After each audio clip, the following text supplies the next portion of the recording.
Hello. In this video, we will discuss the production module of CapSim Capstone 2.0. This is basically round one, and we will make decisions on this particular module for round one. So as you see, you have all your products here for each of the segments. Again, this will vary from round to round and depending on if you started a new product or if you actually eliminated any of your product, which is an option to do. As you see here, there are three different decisions that you will be making. One is your production. How many units are you going to produce given that you have your units forecasted, how much inventory is on hand? Second is here it shows how many units of production capacity in each shift do you have and what is the level of automation. We'll discuss in detail as to how you should be making these decisions. So before doing that, I want you to look at your pro forma balance scorecards for the simple reason that when you actually look at your internal business processes, you are going to be evaluated based on your contribution margin, which we talked about, which can be affected by the decisions that you make in your production. Why? For the simple reason because your contribution margin is nothing but price minus material cost, labor cost, and inventory carrying costs. So you can actually change that in two ways. We'll talk about that. And second is plant utilization. Because the plant can be used to produce 200% of your first shift capacity. That means 100% in first shift, 100% in second shift.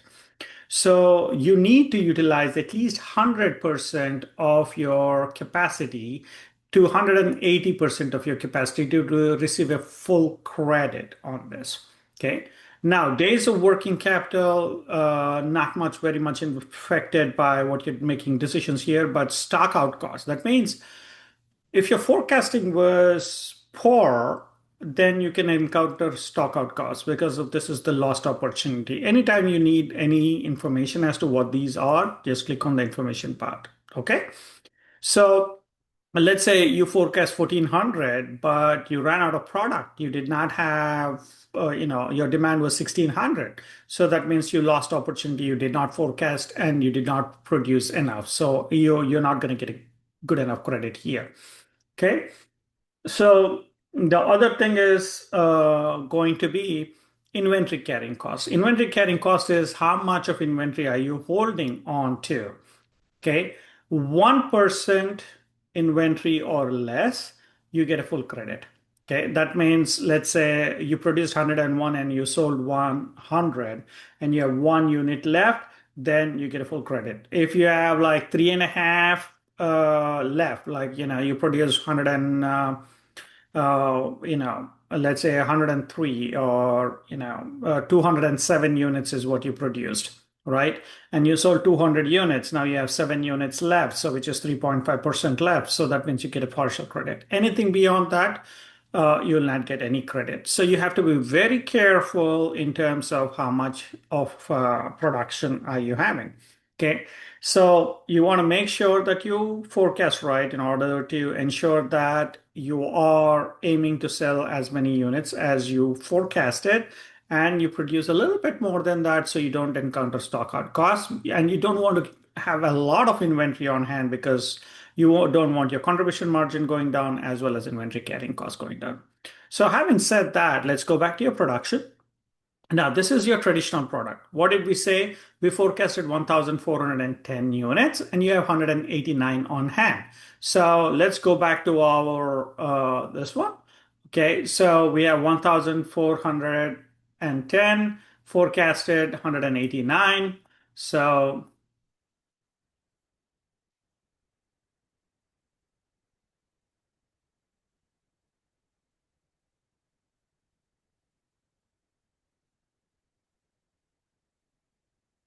So you still need to produce 1,221. Let's, because it's an increments of 10. So we can only do 1,220.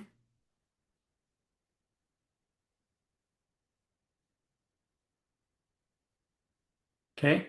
So that's what I've done. So 1,221. So instead of that, 1,200 units is what I produce.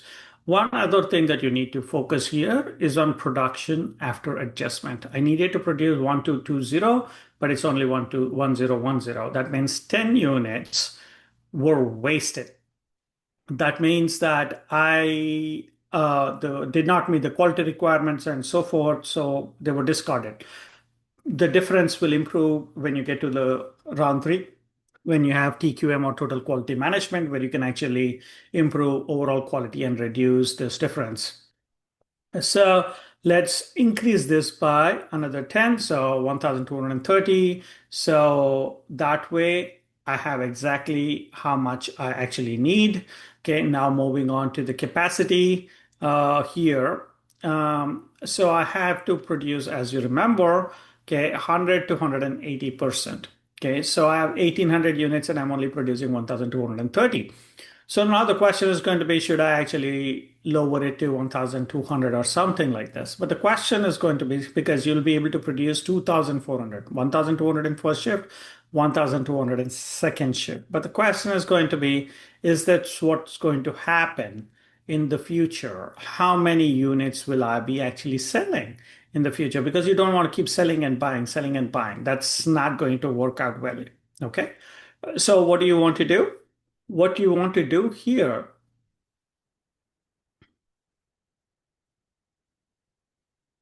okay, oh, something went wrong, sorry. Okay,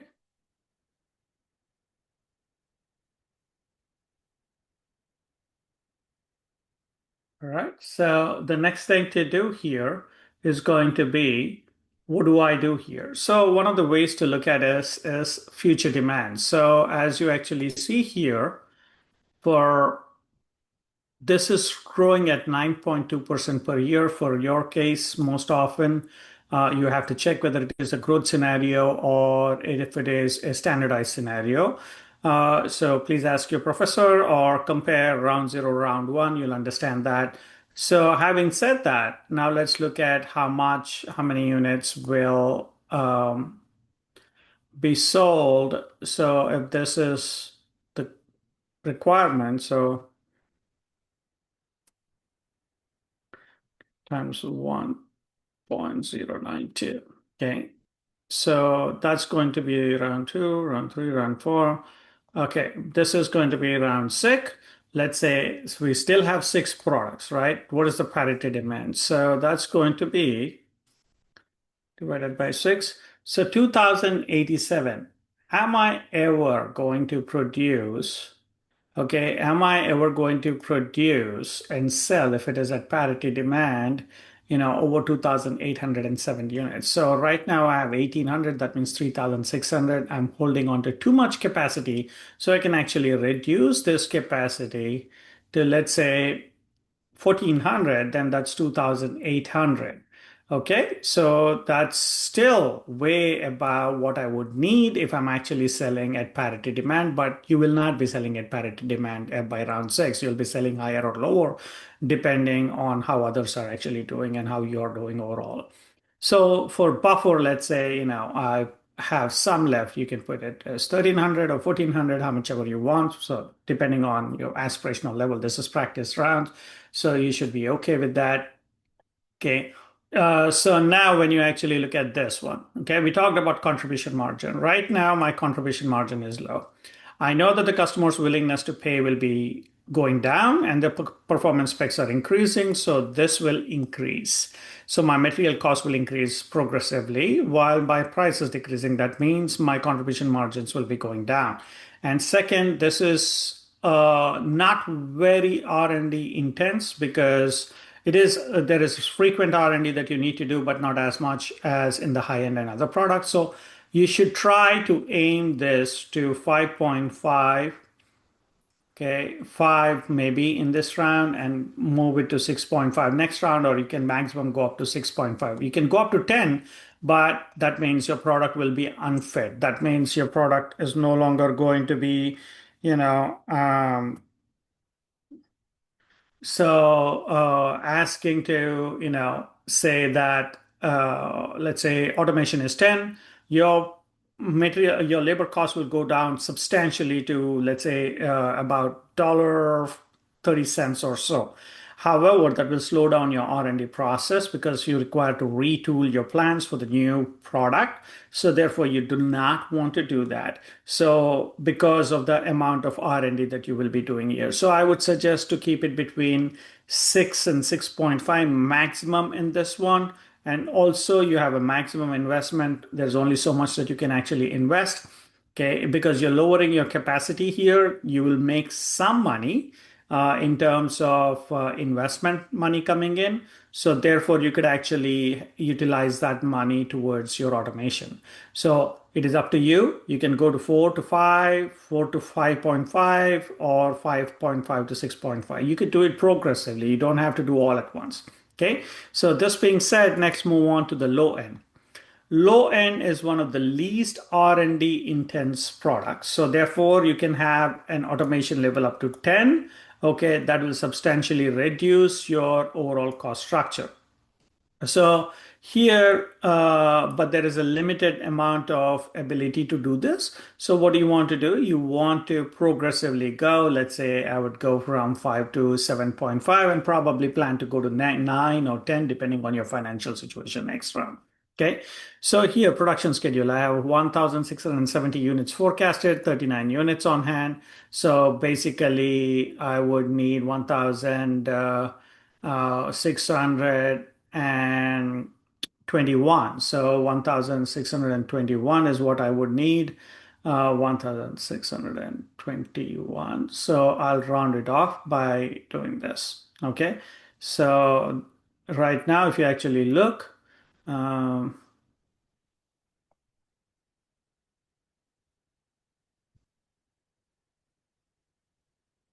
okay. So that's where I am with this. I will keep this because you will need this capacity later on and you're automating the plans. So for the reason that you can actually go all the way up to 10. If this is your focus point, this is what you want to do, you can go ahead and try doing that.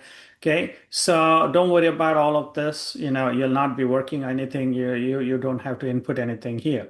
Now, moving on to Atom, which is your high-end product. You said 500, 400, 520 here. Okay, so 520, what's going to happen? You have 40 on hand. That means you need 480 units here. So let's go ahead and change it to 480. Okay, please make sure right now it's not changing because of as I'm not uploading the decisions or anything like that for that reason. But otherwise you want to make sure that this is taken into how many units are being wasted. You take into account and add them back here. Okay, capacity wise, now my capacity is 900 here. That means I can produce up to 1,800 units.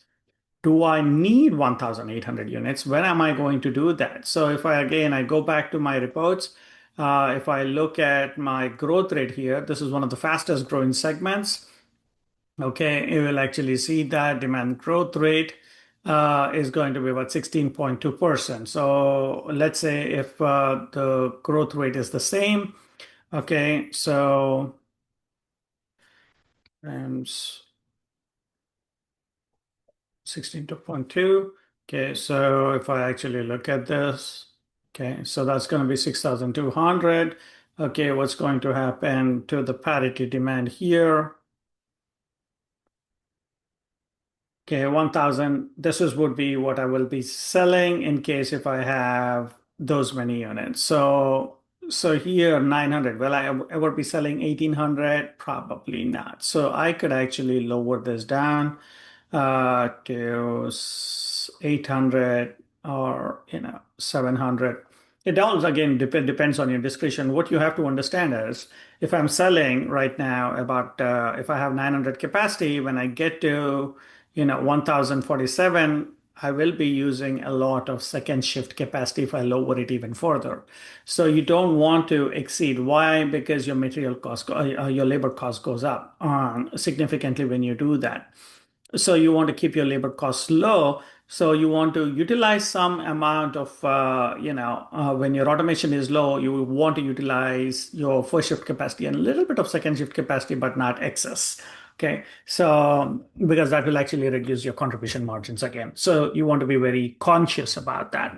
Now, let's look at aft. Okay, very similar process, 390, 78, and 436. So make your preparation accordingly. But one of the things that I would say is pay attention to this. That is 27.7 contribution margin. If you want to continue to operate this particular segment, what you have to do is increase your automation probably to about 5.5 or 6, or maybe even 6.5. But again, it is an R&D intent, so that will slow down your product. So you want to be very cautious. You don't want to do 10 here. Okay. So again, you have limited amount of investment available, so you do not want to be exceeding yourself and trying to spend too much on these products right now. You want to focus on, your R&D of others. And same thing, make similar adjustments to your capacity here as well. Same thing with Agape. But as you see, there is some level, it's a decent amount of contribution margin. It's not abysmal like this, and it's a very small segment. So investments should be directed accordingly, and your production adjustments have to be made according to what you think is needed. So with that, I conclude this discussion on production. Largely, to summarize again, you want to focus on three decisions. One is how much do you produce? Okay, that is dependent on how much did you forecast and plus how many units do you have on hand. In addition to that, second decision is going to be capacity. This is based on future. How much do you need in 6 rounds? You don't want to buy, sell for the simple reason because anytime you sell, the capacity reduces immediately. However, when you increase this production, it is only becoming available the next round. And also, please note that when you're selling, you get one third of the value. When you're buying, you pay full value. Let's say, you're investing in this, and this, let's say I'm increasing from 1800 to 2100.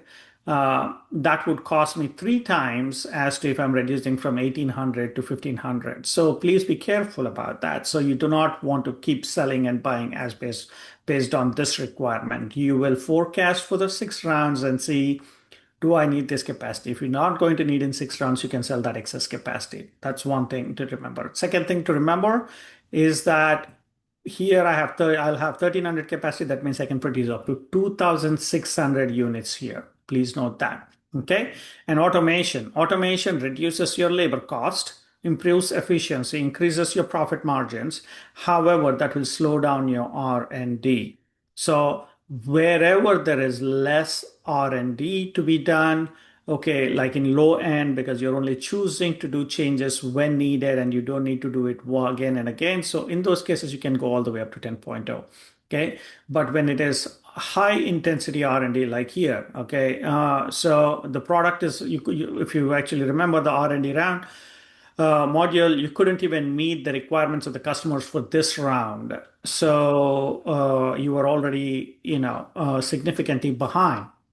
So if you automate the plans further, you won't be able to accomplish that at all at any stage. So therefore, you do not want to do that. Finally, please make sure to save your decisions. You always want to save your decisions. Okay. So without saving them there, you will not be able to utilize it. Okay. Thank you for watching. I hope you'll come back and review the other sessions as well. Thank you.